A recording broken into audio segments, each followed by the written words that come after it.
Ladies and gentlemen, welcome to the very first episode of the Klatt Premier College Football Breakdown. I'm your host, Klatt, and I've got one question for you. Are you ready to take your game to the next level? Whether you're on the sticks or just a die-hard fan of college football, this is the show where we break down every play, every strategy, and every moment that makes the Premier College Football League the most exciting competition in NCAA Football 2025 on the PS5. Now, we're not just talking X's and O's here, folks. This is where champions are made.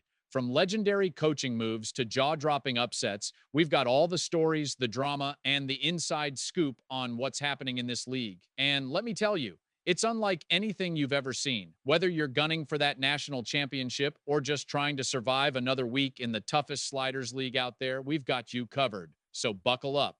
The journey starts here, and trust me, you won't want to miss a second of it.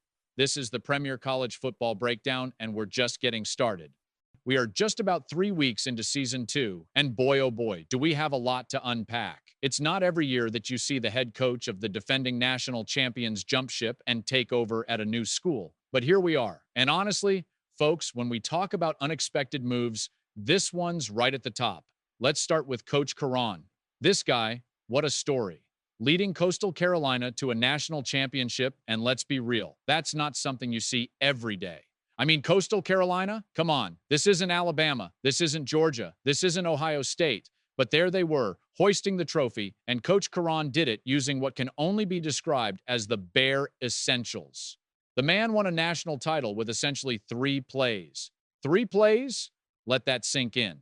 It's a testament to how good of a coach he is at getting the absolute best out of his team. But now, the real shocker. Coach Caron has packed his bags and is heading to Tennessee. That's right. He's taken his talents to Knoxville and will now be competing in the SEC, the most brutal conference in all of college football.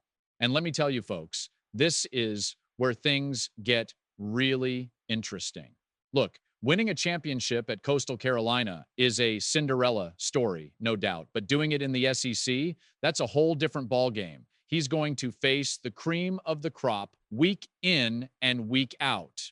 We're talking Alabama, Georgia, LSU, Texas, Oklahoma. They're all in the mix now. And let's be honest, Tennessee isn't exactly known for its recent success, right? It's been a while since the Vols were truly competitive on the national stage, but they've got the resources, the fan base, and now they've got a proven winner in Coach Caron. So the big question here is, can Coach Caron 3-play offense hold up in the SEC?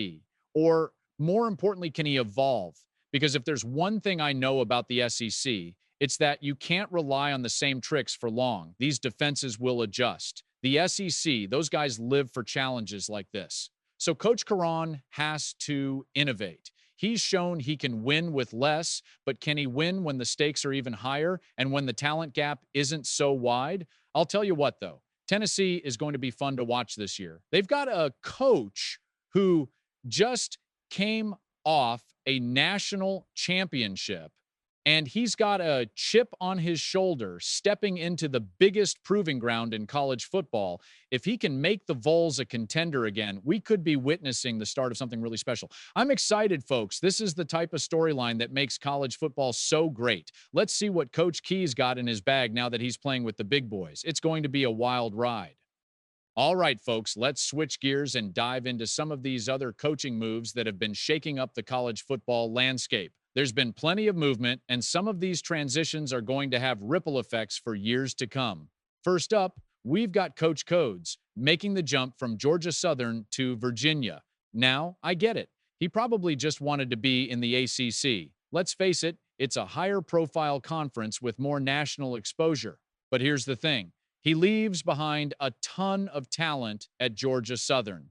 Codes had been putting together some solid recruiting classes down there, and while he did a good job, I think the real story will be how Georgia Southern manages to leverage that talent now that he's moved on. Virginia's got its own set of challenges, and Codes is walking into a program that's been middle of the pack for a while now. He's got some work ahead of him, but the ACC is wide open this year, and I'm curious to see how his system translates. Then we've got Ant Dog leaving for BYU. Honestly, not much to report here. It's an intriguing move, but he's stepping into a stable program that's been competitive for years. The real question is whether Ant Dog can keep that consistency going, but BYU isn't exactly a program in desperate need of a rebuild.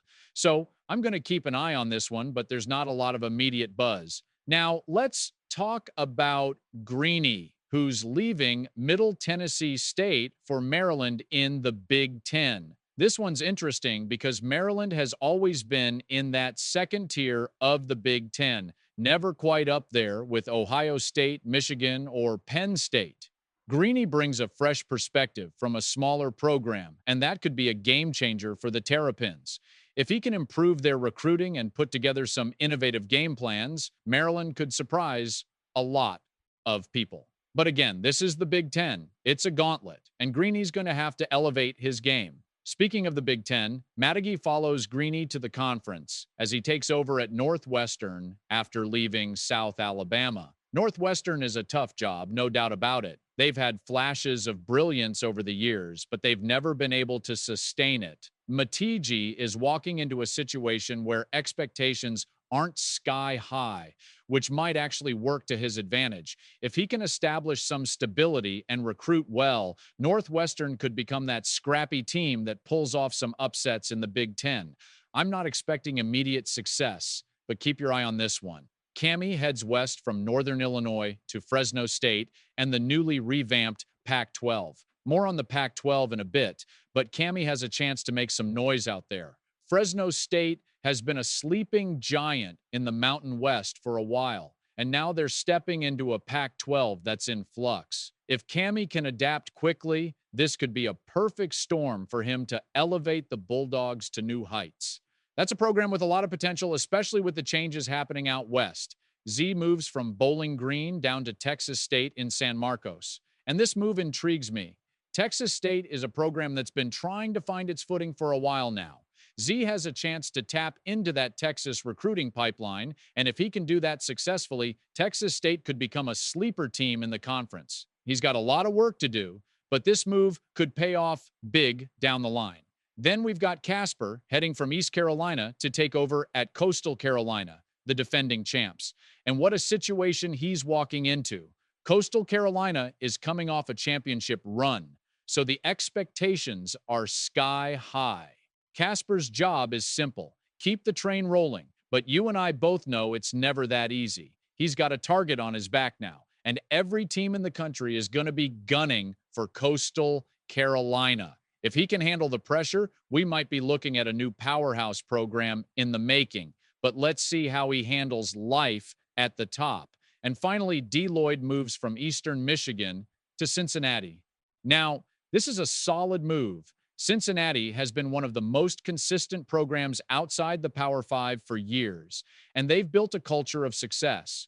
D. Lloyd is stepping into a great situation with a chance to maintain that momentum as they head into their new era in the Big 12. He's going to have a lot of resources and support to work with, and I think Cincinnati is a great landing spot for him. But there was one more coach who made a big move, and I think this one deserves a deeper dive.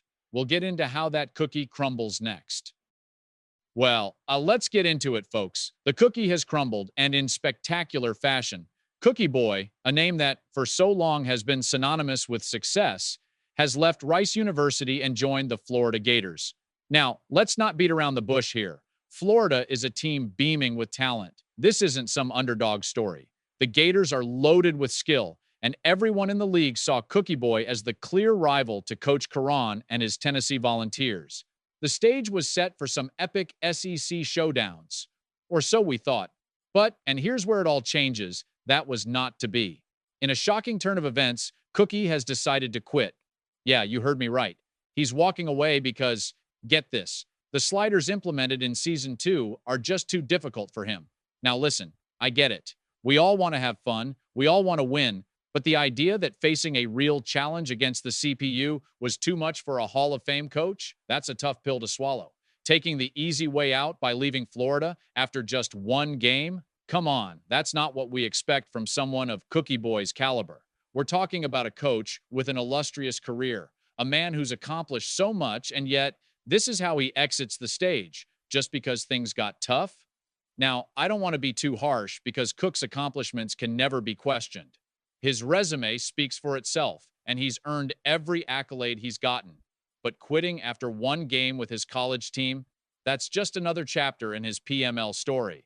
And I'll be honest, folks, one that many are going to view as a sucker move. You're in the SEC, you've got talent all around you, and you bail because the CPU is too hard? Look, at the end of the day, the sliders were put in place for a reason. We all knew this season was going to be more challenging, and that's the point. It's about seeing who can rise up and adapt to adversity, not run from it. Now, here's the kicker. With Cookie Boy gone, it's probably for the best that the league did implement a tougher challenge. CPU games were starting to feel like a walkthrough for some coaches, and it wasn't reflecting what we all signed up for, a competitive, dynamic season.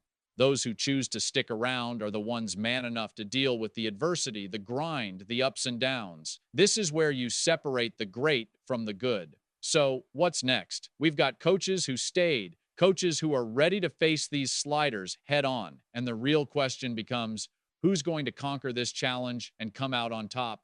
Who's going to step up, adapt, and maybe, just maybe, take home that championship?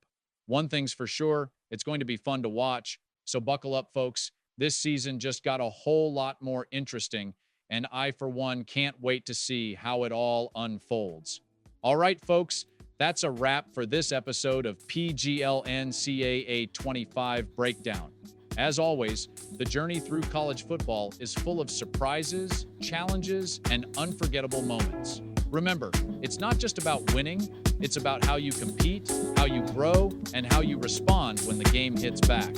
I'm Cole Klatt, and I'll be right here breaking it all down for you week in and week out. Until next time, stay locked in, stay competitive, and let's keep raising the bar.